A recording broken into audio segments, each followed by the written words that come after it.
Good evening. My name is Gabriel Motzkin. I'm the director of the Leer Jerusalem Institute, and my first request is something that I don't often remember to do myself. Please turn off your cell phone.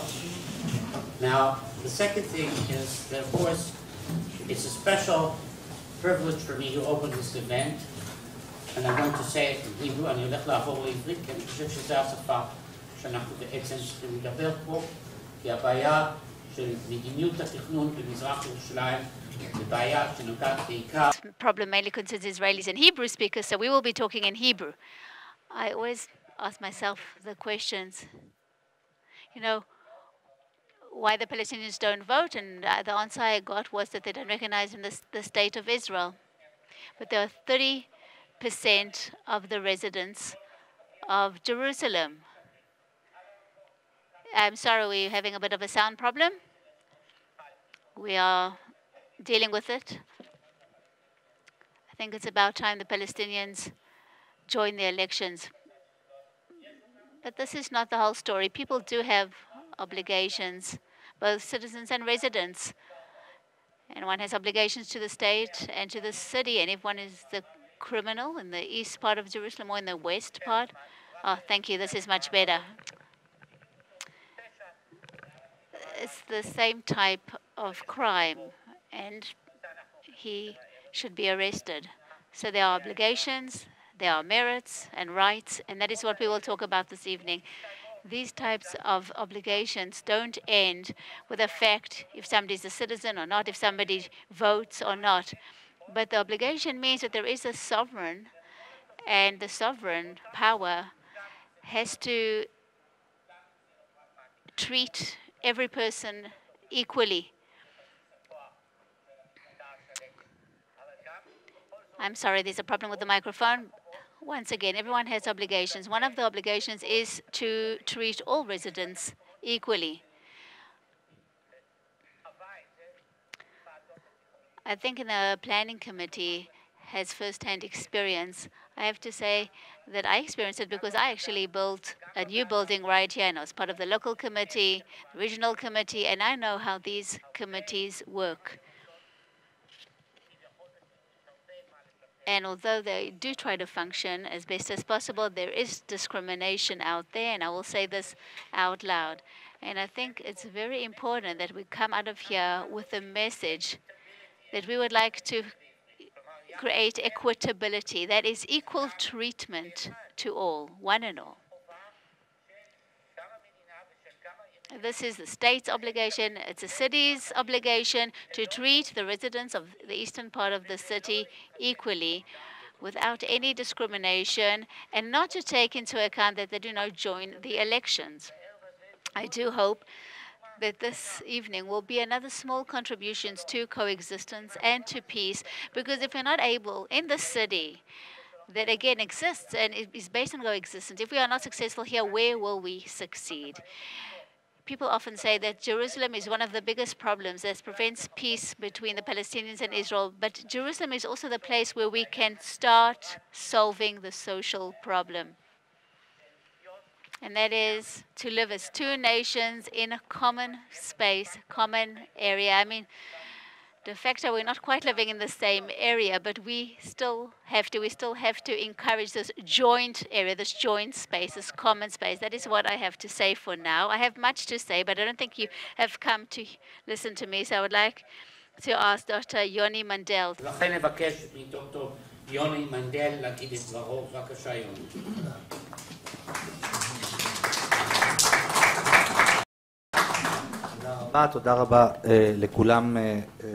Thank you so much. Thank you for coming. We'd just like to take advantage again to have some publications here. We actually have a discussion group going on in here in Leer, Arabs and Jews that talk. We deal, again, with the Arab language. We do research on the Arab language. We also deal with ties between Jews and Arabs, as well as the ties between Israel and the Arab state. And again, it is the most natural for us to deal with such topics that deal with Jerusalem. Inter alia, we lecture to youth in Jerusalem. We have another discussion group that deals with antiquities. We have discussions about a road that's being built now that actually connects between the Gush Etzion Road and the Begin Highway. And unfortunately, we do not have any rep from the municipality coming over. I'm happy there are representatives coming tonight. Let me also say, in continuation to what Professor Motzkin said, there are more than 330,000 Palestinians living in Jerusalem, residents of the city. And usually the Jewish residents do not meet them, do not recognize them as Jerusalemites. And this joint city is actually functions as two separate entities, one the Jewish one the Arab one.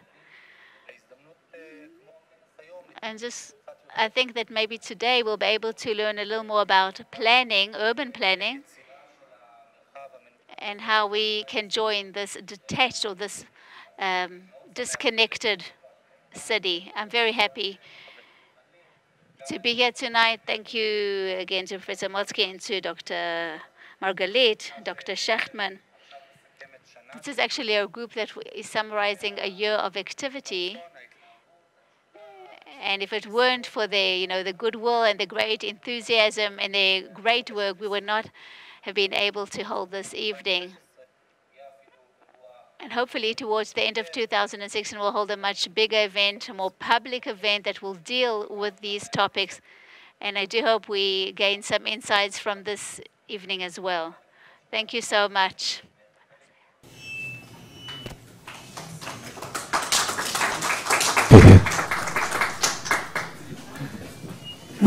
We are here because we believe that it is possible to change the situation in East Jerusalem. It's possible to change the planning and construction situation. Most of us, if not all of us, think that this city, sooner or later, will have to be divided, that the current situation, people say that this is a city that's been joined together, but that this situation is unnatural or abnormal, and we should all strive towards a certain division this way or another. But until that happens, until the city is divided, we must, like Professor Motzkin said, as the sovereign in this territory, we must make things help out and help the people in East Jerusalem to live. And if we didn't believe that we can influence measures taken by the municipality and the government, then we wouldn't have bothered and worked on this specific project for over a year. First of all, I'd like to thank Professor Motzkin for having placed trust in us and who gave us the option to convene, to work, to develop the concept. Of course, I'd like to thank Dr. Yoni Mendel, who's behind this project and who gives his whole heart and soul into this, to the members of the group, and of course to the people who came to this event. So we are still waiting for Meir Turgeman, the representative of the municipality. I understand he's on his way. I don't know where Emily is. Maybe you would like to check. Okay, Yara will contact Emily and see why she's not here already. But first, we would like to begin with Professor Scott Bollens from University of California, who's one of the experts, the biggest experts on this issue of contested cities. When he came here a few months back, I asked him, as a person who's both an expert and also somebody with a more general outlook on conflicted cities, how are we doing in comparison to other cities? He said, you are the most highly conflicted city on earth today. And who could do a better job than him in placing us within the right proportions? Scott, please.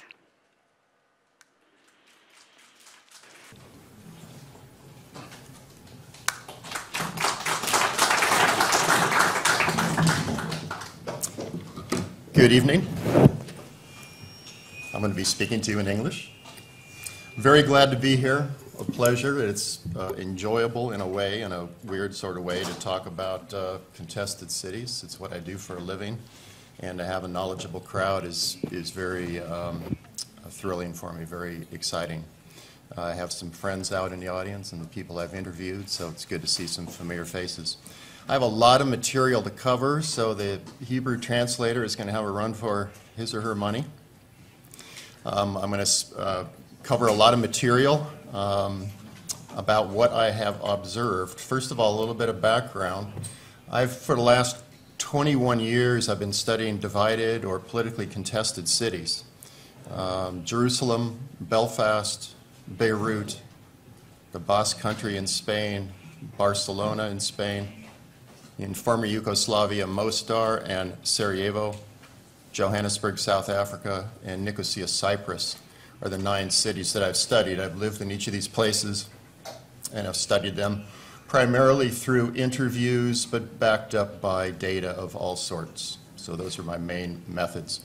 I'm an urban planning professor. I'm an urbanist, so I'm very curious what happens at the urban scale in contested cities. I'm fully aware of the nationalistic, broader conflict these cities are embedded in. So I look at the relationship between the urban, on-the-ground scale and the nationalistic or the national diplomatic scale, and how those two interact. On the one hand, what happens at the urban scale can either foreclose or enable opportunities for national peace building. On the other hand, certainly what happens at the national level in terms of progress or not concerning peace has major consequences for what happens on the ground in these cities. So it's the interaction between urbanism and nationalism that has guided my research. I study cities across a continuum. So I go from places that I call unresolved conflict, of which we're living in one right now, all the way toward areas that are much more stable and sustainable. You notice that Barcelona, Spain was in those cases. Barcelona, not violent, but highly conflicted. It's in the news today, a matter of fact, highly conflicted, but most of their disagreements are handled through the political channels, not through violence. Okay? I use a continuum purposely because I want to see what the roles of urbanism are in different types of conflict cities. Okay? Enough of methodology. Introduction in terms of Jerusalem. There's a Jewish public activist during the time of the Ottoman rule over Palestine that said that I feel I'm bound to a city that devours me.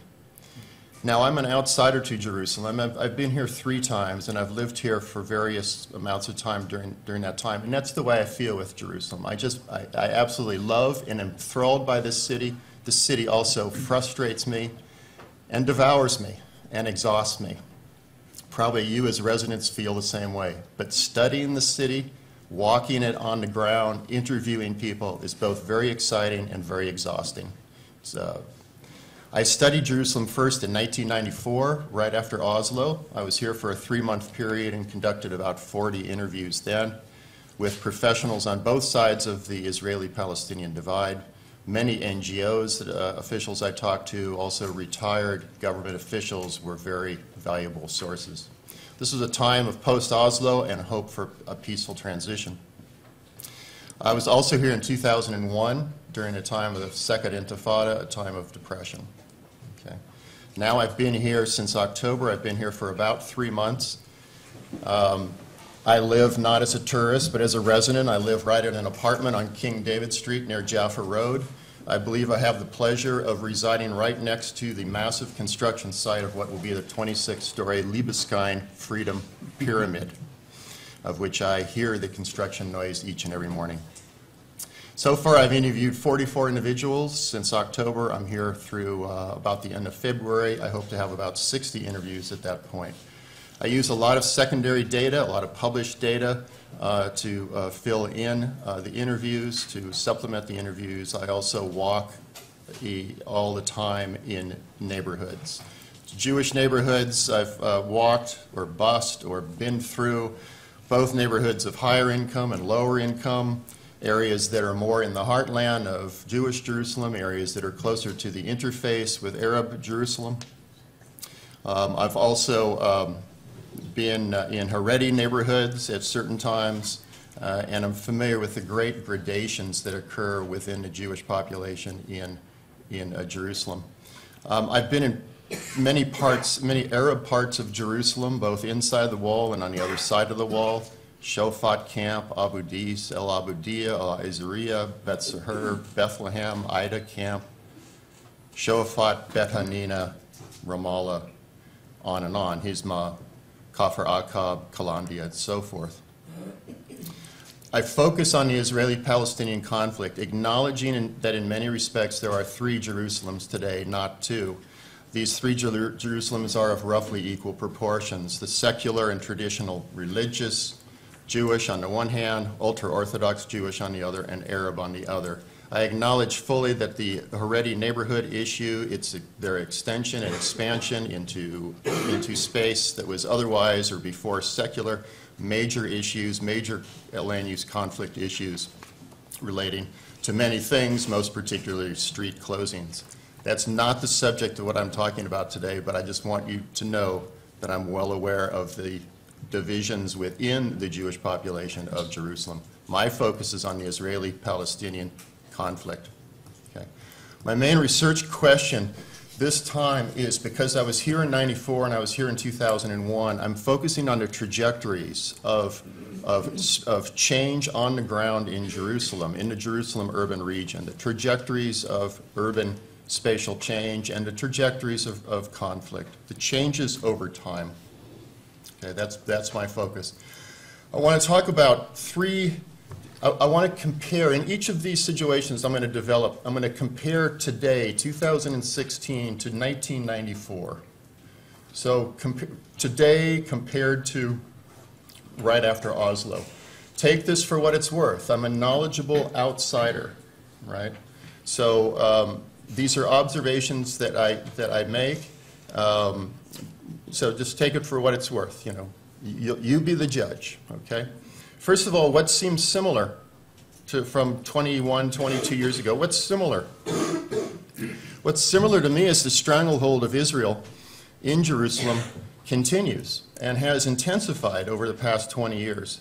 The regulatory regime remains biased and discriminatory against Palestinians. I'm going to use the words Palestinians and Arabs interchangeably, okay? The urban region strikes me as an asymmetric binational urban state regime that's strongly partisan and unilateral. The city is divided in all but name. Demographic planning continues at 3, demographically motivated planning continues at 3 levels: then ideological, a tactical or spatial, and also at the project level. The operationalization of ideological goals through spatial planning and project development. And when I talk about projects here, I talk about both housing and commercial developments, but also mobility and road projects that connect Jewish urban nodes. Okay? So what's similar now to 20 years ago? There continues to be the absence of approved local statutory plans in some areas of Arab East Jerusalem. And in some cases where there is the existence of approved plans, these plans are used not to enable development, but to restrict and control Arab development. Continued constraints on outward growth through the writing of blue lines, restrictions on building volume, land registration requirements that are at odds with Palestinian or Jordanian land patterns, roads that cut through and at the edge of Palestinian villages, green area zoning, designation of national parks to restrict Palestinian growth. There's a dizzying array of restrictive techniques and unspoken obstacles. There's a multiple levels of obstacles, cumulative, resulting in a near impossibility or improbability of building for Arabs, at least building on a large scale. There's the use of a disingenuous mask of technicality and neutrality used by planners in Jerusalem. There's a mind-numbing planning and regulatory jungle full of obfuscation and doublespeak. The power of urban planning lies in its near invisibility. Military actions are obvious, but planning decisions take place on the 5th floor of the municipality building. This is familiar. Yet these decisions in the municipality building have far-reaching effects on the built landscape and on intergroup relations. Planning can be seen as a form of structural violence in that it creates an unequal city. There was a museum exhibit a few months ago, and the title of it was Transparent Opaque. And I thought that fit very well with how urban planning is enacted in Jerusalem. It's transparent, it's very clear, it's the law, it's legal, it's the law, but hiding beneath it is a whole set of opaque obstacles and difficulties facing, in particular, Arabs in trying to build in Jerusalem. The municipality's professional bureaucracy is driven by professional considerations, but these considerations often align with political goals. I have a number of quotes from planners that I interviewed. Because of time, I will not give those quotes. The result of these restrictions is that only about 14% of the area of annexed East Jerusalem, annexed in 1967, only 14% is where Palestinians are allowed to develop. And much of this area is already developed. There's also no Israeli attempt to plan for balanced Palestinian community development in East Jerusalem, in Arab East Jerusalem. Palestinians continue to face the challenge of either playing within the game, within the Israeli regulatory system, or going outside and building against Israeli law. Increasingly, they're doing the latter. I'll get back to that in a few minutes. There is on the Palestinian side, the national political leadership is providing little in the way of comprehensive vision for Arab development in and around Jerusalem, and provides limited assistance. Okay. So these characteristics are similar to 1994 and can lead one to despair and frustration over the future of a shared Jerusalem. There's an asymmetric, divided city that reflects and reinforces the larger power imbalances between Israel and Palestine. Okay. Now, same question, how does 2016 compare to 1994? But now, what seems different? And what seems different, what are features that are creating greater disparities? Okay. First of all, many years ago, in the years after Oslo, there was an institutional partitioning of East Jerusalem from the rest of the West Bank. No government institutional capacity was allowed in the city by Israel. There was the setting up of checkpoints in the middle 1990s to control space. So that at the same time that peace was to be advancing through Oslo, Israel was advancing its control and partitioning of East Jerusalem from the rest of the West Bank. Okay. This shows a case where national peace progress seems, progress in quotes, seems to be happening at the same time as Israel was consolidating its control over Jerusalem, something many would view as antithetical to the potential peaceful sharing of the city.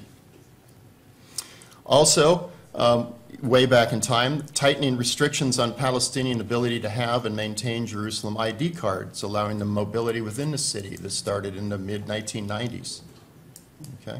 So since 1994, these are things that have happened to create greater disparities.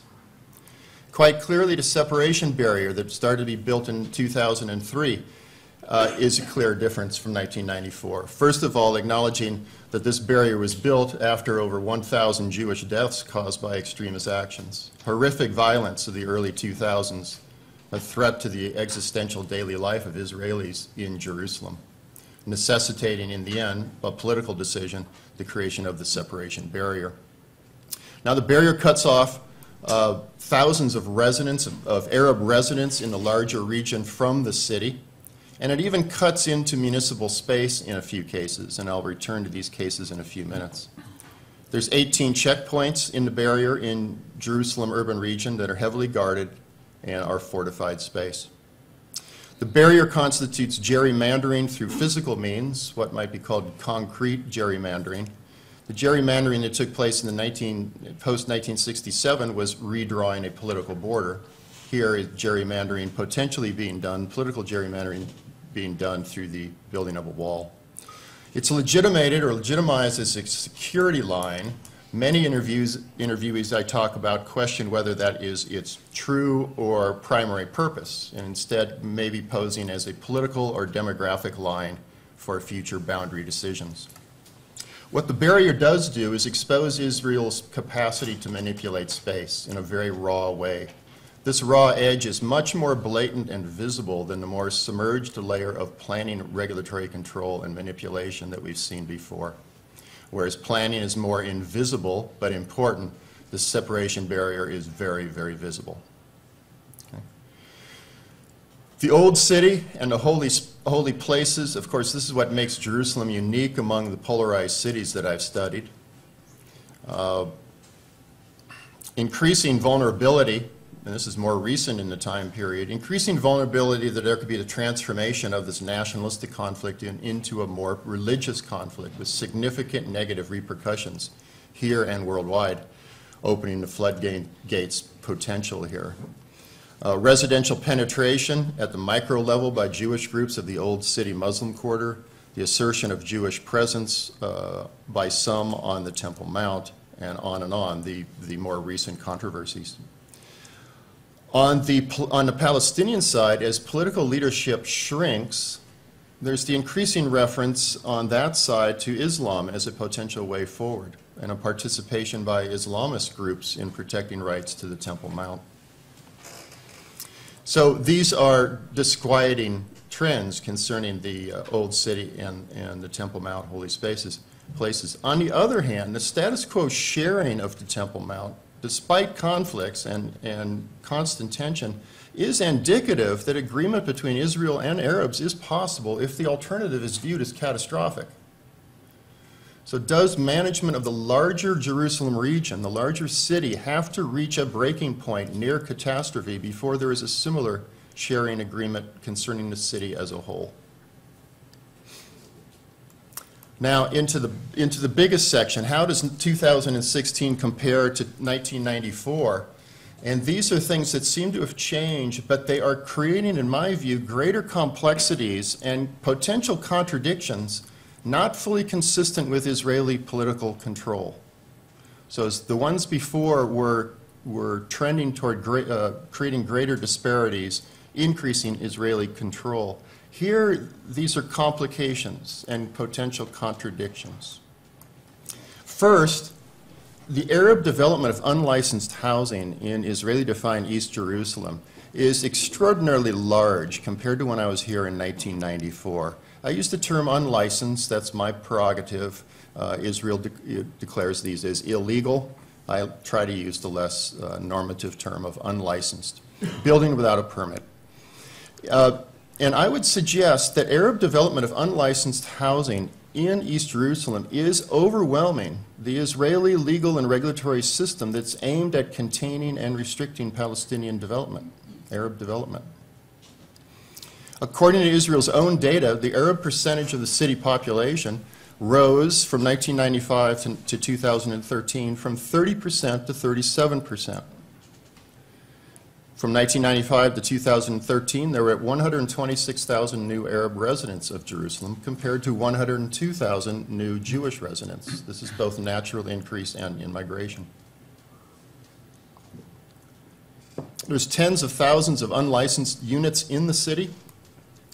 Best estimate, a conservative best estimate, is roughly 20,000 housing units are unlicensed. This is the most cited figure. If that's true, that would be more than 30% of all Arab housing units in Jerusalem. Okay. Between 2001 and 2010, 70% of all new construction is estimated to, in the Arab side, to have been unlicensed. 70%. The total during the 10 years, there was about 9,200 unlicensed units, in contrast to about 3,800 legal units built through permits. So 3 times as many. Now, house demolition as a potential response by Israel to this amount of unlicensed development, I would suggest is politically impossible. But house demolition of all this unlicensed housing is politically impossible for Israel to do. Israel cannot destroy major parts of Jerusalem urban fabric like it can in Gaza or in 2006 in Lebanon. There's a thesis by an Israeli author named James Ron who draws the distinction between ghetto and frontier. Basically what he is saying is that the state can do certain things on the periphery that it can't do at the central homeland. So it can do things violently and in a raw fashion in remote locations, whether it's Gaza or Lebanon, but it can't do the same thing close to home in its central homeland. Now, the Arab development that is occurring is large. However, I do have to note, and many people do, it suffers tremendously from quality of life. It's a massive amount of unlicensed development, but it suffers from lack of road networks, community and public spaces, and economic activities. It's very unbalanced. So I'm just focusing on the question of what the effect unlicensed development has on increasing the demographic numbers of the Arab side, knowing full well that the quality of that development is quite poor and uneven. Okay? So it's unlicensed development, the magnitude. Now, at times, Israeli actions cause consequences that work directly or indirectly against their own political goals of strengthening their control of Jerusalem. A good case in point here is that the separation barrier puts certain areas, certain Arab areas that are within the municipality outside the wall. Shofat refugee camp, Anata, and Kafr Aqab come to mind as three major areas that are within the municipality but outside the wall. The fact that they're outside the wall has meant incredible stimulation of development in these places. It's kind of the wild, wild west out in these places, less regulated now by the municipality. It's outside the wall. So a huge amount of development is occurring. The interesting thing about this is within the Israeli municipality. So in effect, the population increase out in these areas outside the wall count in the city population numbers. So the fact that the wall is cutting into municipal space is actually increasing the numbers of Arab population within the city. Between 2006 and 2010, 20% of all recorded residential construction in Arab East Jerusalem took place in Kafr Aqab, 20%. And in 2011, of 15 Arab neighborhoods, Kafr Aqab had the second most square meters of built space. Undoubtedly now, in 2016, it has the most built square meters of any neighborhood, any Arab neighborhood in Jerusalem, Kafr Aqab.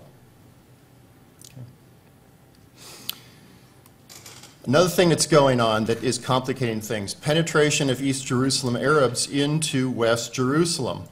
I'm going to emphasize in terms of services, employment, and shopping. The lack of services in Palestinian Jerusalem, the fact that services and commercial development has been hard to create and provide for in Arab Jerusalem means that Arabs are increasingly needing to use services and spaces of West Jerusalem. This is upsetting to certain Jewish neighborhoods as the identity of those using service shifts. The lack of employment opportunities in East Jerusalem, in addition, means that many East Jerusalem Palestinians are working in West Jerusalem on a daily basis. The estimate is 35,000 of them. 65% of all construction workers in West Jerusalem are Arab. 52% of all workers in transportation are Arab. 75% of all workers in hotels in West Jerusalem are Arab. Okay. Shopping, 1/3 of Mamilla customers are estimated to be Arab. Okay. So in employment and commercial, the Israeli interest is increasingly, commercial interest and in labor interest, increasingly in Palestinians as labor force and a customer base. But strong power relations remain embedded in this space. There is an Israelization at the practical level of everyday life for an increasing number of Arabs, Palestinians, a type of trapped urbanism due to the inequality of city opportunities on the east side. Okay. Now, on the one hand, this strengthens Israeli control, creating a subservient and dependent Palestinian population.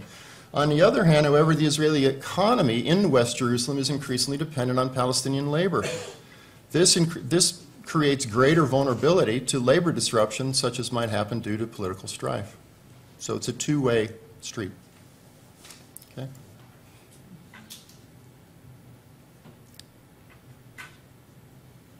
I'm going to skip a few things because of time.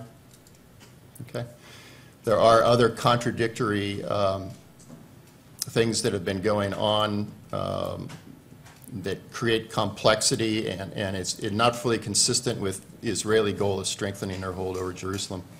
So these numerous spatial changes, the contradictory ones, so one could summarize that despite the consistent and intensifying Israeli structural efforts to strengthen its control over Jerusalem, think back at the planning regulatory regime that I spoke about, the Palestinian presence in and around the city in terms of development is greater today than in 1994.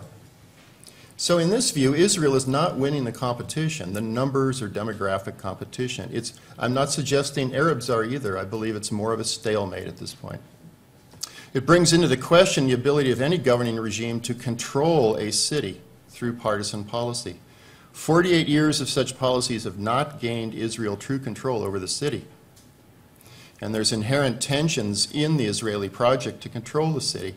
It tries to control it spatially by extending, but at the same time segregating for security purposes. Extension on the one hand spatially, yet consolidation on the other. One could point to this as a possibly unsustainable situation in Jerusalem. That lacking political resolve, unfortunately, is going to last a long time. An unsustainable situation that's going to last a long time. Asymmetry creates frustration and violence, which creates further consolidation and tightening of control by Israel. A downward spiral or cycle. This is best exemplified by one Israeli interviewee who said the only way to combat Palestinian resistance is not to step back from the terrorist actions, but to maximize friction and to be there on the ground. Locked in a downward spiral. Now, some other comments. The forms of Palestinian resistance I want to talk about, and then political options, and then I'll close with that. So about 5 more minutes? Is that good? Forms of Palestinian resistance. The forms that their resistance is taking is both, in my view, both a weakness and a strength. I'll explain. First of all, the weakness. There's no collective or organized strategy by Palestinians and by the Palestinian National Authority. A collective strategy that could build large-scale, try to build large-scale and integrated development projects, such as Wawabi is occurring out in the West Bank, but we're talking about the Jerusalem urban region. There's no collective or organized strategy that could be led by a government or a large public-private enterprise that could make a significant difference on the ground. That's the weakness. The strength is due to the same feature. The unlicensed development that's occurring at a large scale is due to hundreds of individual and family-based actions that are involved in building a very dispersed pattern of development and of activity. I think this is a strength because this dispersed set of actions by hundreds of individuals and families is harder for Israel to control. If it was a hierarchical collective effort by the Palestinian National Authority, Israel would have a easier target and be able to, in my opinion, to suppress and restrict it much more. But here it's more grassroots, it's ad hoc, it's due to hundreds, thousands of individual actions, creating this unlicensed development pattern, very difficult, I would say, for Israel to control. And what I'm suggesting, it is overwhelming Israel's ability to control. Granted, what's happening on the Arab side is very unbalanced community development, right? Then I want to close with the political future of Jerusalem. One thing that strikes me is so much has been invested by Israel in constructing and maintaining this system of asymmetry and in assuring at least some semblance of personal security and some semblance of normalcy in a politically charged environment. How does a state step back from further consolidation of its position amidst the threats that it feels? How does a state step back from so much investment in the system that it's created? The massive expenditures on security forces, on the separation barrier, on a convoluted regional road network that maintains mobility for Israel. How does a state step back from that? How does a leader step back from that? Plus, as one of my interviewees that are seated very close to me said, I won't say which one, the geography of the occupation is likely irreversible. So how do you pull back, even if you wanted to, if the geography that's been created for over the last decades is in place, the built geography? Now, in terms of the political division of Jerusalem, what Meir was suggesting earlier, that many of us believe in that as a potential scenario. So a political division where some part of Arab East Jerusalem would be part of a Palestinian state. Okay. First of all, how do we maintain security in a divided Jerusalem? What would the border be like? Would it be a fortified wall, or would it be an easily transcended border? If it's a wall or tight security, what's the effect on the mobility? And what are the consequences for the growing economic interdependence that I mentioned before in terms of employment, services, consumer shopping? Would there be the need for a border around all of the city to restrict Palestinian Arab migration into this new Jerusalem space? Okay. Then, probably most importantly from the Israeli perspective, the effect on political division on violence. What's the likely scenario of violence in a politically divided Jerusalem? There's a scholar at Hebrew University that co-authored a piece recently in the American Journal of Political Science last year, or 2014, 2 years ago. And they came up with some interesting observations. They modeled the actual prevalence of violence in Jerusalem from 2000 to 2009. So they took the actual data in terms of number of violent incidences and where they occurred. They modeled it, so they created a model that simulated very well and could predict then. And then they applied this model to 4 different political scenarios. And just for short, I'll just refer to 2 of those scenarios: the Clinton parameter scenario and the return to 1967 borders. So something resembling a politically divided Jerusalem.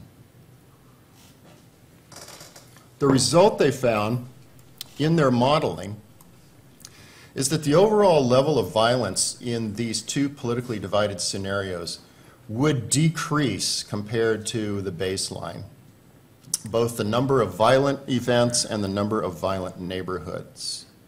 Okay? The overall level of violence would decrease with political division. However, the violence that would occur would be clustered in neighborhoods along the newly created divide and concentrated in areas of Israeli control. Less overall violence, but the violence that does occur more concentrated along the new divide and in Jewish neighborhoods. So more of a spatial focus to violence after a political division, more specifically into particular Jewish neighborhoods. So the dilemma here, this is a modeling exercise, but this is one attempt to predict. The dilemma here in this prediction is the overall level of violence faced by Israelis would be less, but for particular Jewish neighborhoods it would be felt more. So one thinks, what would be the reaction to that?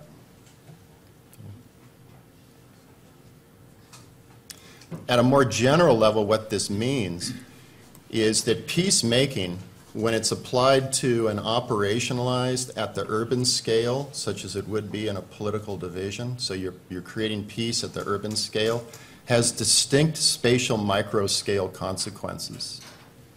And this can make implementation of a peace agreement much more difficult in a city than when we're dealing with carving up territory at a broader geographic scale. Here we're talking about neighborhoods and a micro scale and the incidence of violence across them. And also the difficulty, also in any sort of political feature, the difficult balancing of security and urbanism. Yeah. coming in right now. Yeah. The balancing of security and urbanism, such as proposals to have a functionally integrated and politically divided city. Okay? Urbanism is associated with openness, sharing, mobility, interdependence. This is the way cities grow and evolve, urbanism. Security, on the other hand, needs borders. It needs compartments that can be sealed. It needs checkpoints, and it needs to control and monitor movement. Just the antithesis of the ingredients of strong, vital urbanism. So it's in that balancing act between urbanism, the openness of urbanism, and the tight quarters of security that any peace agreement will have to find its way through that balancing act. And I'll close with that comment. Thank you very much.